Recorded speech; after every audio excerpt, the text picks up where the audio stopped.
अब अनपढ़ आदमी मैं क्या करूं, थोड़ा पढ़ लेते ये तो हमारे बुजुर्ग बिना पढ़े लिखे किसान हैं कुछ लोग, उनसे उन्हें पता कर लो।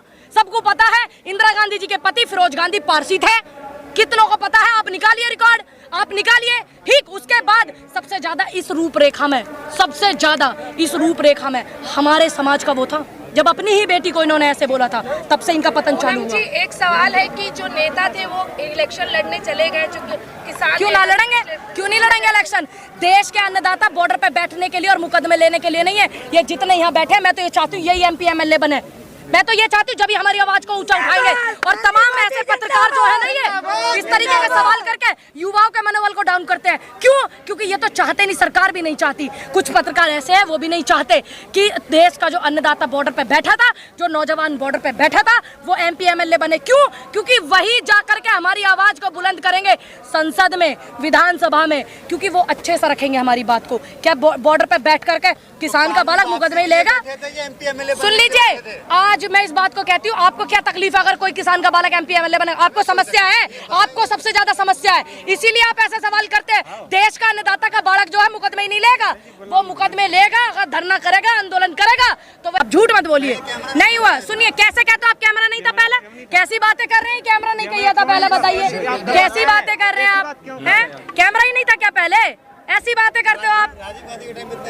कैमरा नहीं था तो राजीव गांधी की फोटो कैसे दुनिया को पता कि ये राजीव गांधी जी हैं? कैसे पता है? कैसे पता है? सुन लीजिए, कैसे पता? क्यों 2014 से पहले, कैसे 2014 से पहले कैमरा ना है, मोबाइल ना है? कैसे है ना? पहले इंटरनेट से मतलब नहीं है, मोबाइल कैमरा था कि नहीं था? और जब आंदोलन हुआ था ना देश की आजादी का, जब इतने संसाधन नहीं थे, लेकिन आंदोलन की फिर भी एक एक रूपरेखा पूरे देश की जनता के सामने है कि किसने देश की आजादी के लिए लड़ाई लड़ी, किसने पेंशन ली। आप कह रहे हैं कि रूपरेखा काला जादू और 70 साल देश के प्रधानमंत्री काले पकड़े पैर करके गंगा में स्नान करते हैं, तो क्या वो काला जादू करने गए थे? बताइए, क्या गए थे या हाँ ना में जवाब दीजिए। आप उनकी प्रवक्ता बन करके आई हैं, आप बताइए मुझे काला जादू पे। हम तो सवाल पूछ रहे हैं मोदी जी विदेश में डंका बजा रहे हैं भारत का। देखिए, अगर वो भारत का डंका बजा रहे हैं, किस में बजा रहे वो हमें बतावे भी तो सही।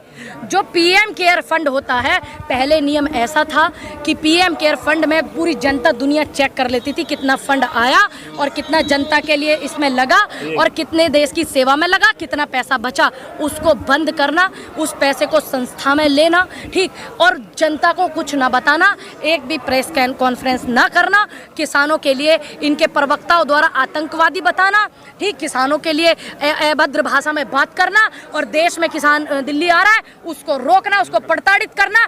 इनका जो डर है वो बताता है कि ये झुके हुए डरे हुए लोग हैं।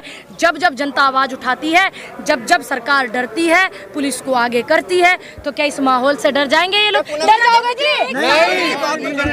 पिछले 1 साल से आप लोग पिछले 1 साल से आपने 1 साल तक लगभग आंदोलन किया, उसके बाद आज आपको फिर जंतर मंतर पर आना पड़ रहा है, तो क्या बताना चाहिए? और कल आपके नेता राकेश टिकैत को गिरफ्तार भी कर लिया गया। देखिए, हमने बात मानी, हमने भरोसा करा, किसान भरोसा करता है, किसान ने भरोसा करा हमने अपने प्रधानमंत्री पे कि भाई इन्होंने कहा था आंदोलन को बिल वापस हो गया, स्थगित कर दो, स्वामीनाथन रिपोर्ट कर देंगे, ये कर देंगे, वो कर देंगे, लेकिन ये मुकर गए अपने बातों से।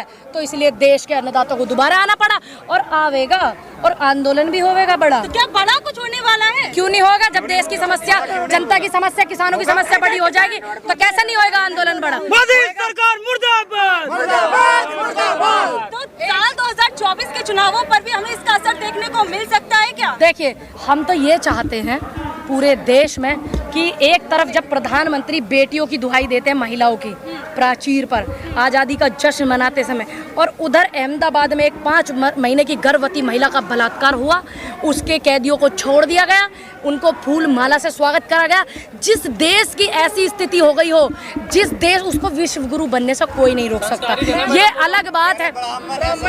सुन लीजिए, कोई भी कौन कहता है कि ये ब्राह्मण है? ऐसे लोग ब्राह्मण होते हैं, ऐसे ब्राह्मण होते हैं। ये भाजपा के नेता का बयान मैंने सुना, इन ब्राह्मणों का पतन तो जब से ही शुरू हो गया था, जब इन्होंने अपनी ही बेटी को ये बोला था कि इंदिरा गांधी जी को आयरन लेडी गांधी को इन्होंने ये बोला था ना कि इसने शादी मुस्लिम से करी, एक पारसी से, फिरोज गांधी एक पारसी थे, पारसी से शादी करने के बाद इन ब्राह्मणों ने जब बोला था ना इंदिरा गांधी जी को कि ये मुस्लिम से शादी करी, और एक पारसी से शादी करने के बाद इंदिरा गांधी को मुस्लिम बताया इन ब्राह्मणों ने, ठीक, और एक पारसी से शादी करने के बाद में स्मृति ईरानी को कट्टर हिंदू बताते हैं। इन ब्राह्मणों का पतन तो तभी से शुरू हो गया था। ध्यान रखना इस बात का, तमाम वो ब्राह्मण, और मैं ब्राह्मण परिवार से हूँ, और मैं इस बात को बिल्कुल जोरों शोर से कहूंगी कि इन ब्राह्मणों का जो पतन हुआ था ना, इसी बात से हुआ था जब इन्होंने अपनी बेटी को, जिस बेटी ने देश के लिए इतना करा हो, जिस बेटी ने अपनी शहादत दी हो, ठीक, इन्होंने ही अपनी बेटी को ये बोला था, इन ब्राह्मणों ने ही सबसे ज्यादा बोला था, ठीक। और जिसको मेरे नाम के ब्राह्मण को वो करने हो खूब कर लेना, ये बात सच है कि इनका पतन ही जब से चालू हुआ है। लोग करते हो क्या? नहीं, जनता भारत है, जनता कान खोल करके सुन ले, जनता भारत है। मोदी जी मतलब किसान के साथ नहीं है। साथ अगर वो होते तो जो शहीद किसान हुए हैं वो ये नहीं कहते कि किसान कोई शहीद नहीं हुआ, किसान नहीं हुआ शहीद, हमारे पास रिकॉर्ड नहीं है, ये नहीं कहती सरकार। अगर उनको किसानों से होता इतना प्यार। उनकी पार्टी के नेताओं ने तो कहा था कि हमारी सरकार में आज तक किसानों ने आत्महत्या नहीं की है। रिकॉर्ड उठाइए 2014 के बाद के, आप रिकॉर्ड उठाइए, तमाम वो रिकॉर्ड उठाइए 2014 से पहले के भी और तो 2014 के बाद के भी। इसीलिए रिकॉर्ड उठाइए कि बेटियों के बलात्कार कितने हुए, बेरोजगारी में कितना ज्यादा हमारे देश का युवा बेरोजगारी का शिकार हुआ, और कितने तमाम युवाओं ने आत्महत्या करी, कितने किसानों ने आत्महत्या करी, कितने किसानों का खामियाजा हुआ।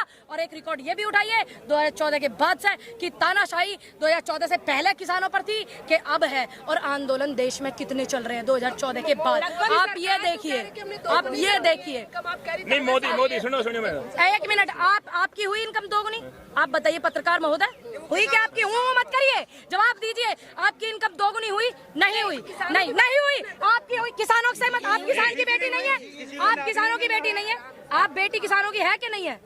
है कि नहीं है बेटी? नहीं है आप किसानों की बेटी, तो इसलिए आपको किसानों का दर्द और तकलीफ नहीं पता है। आपकी आय दोगुनी हुई?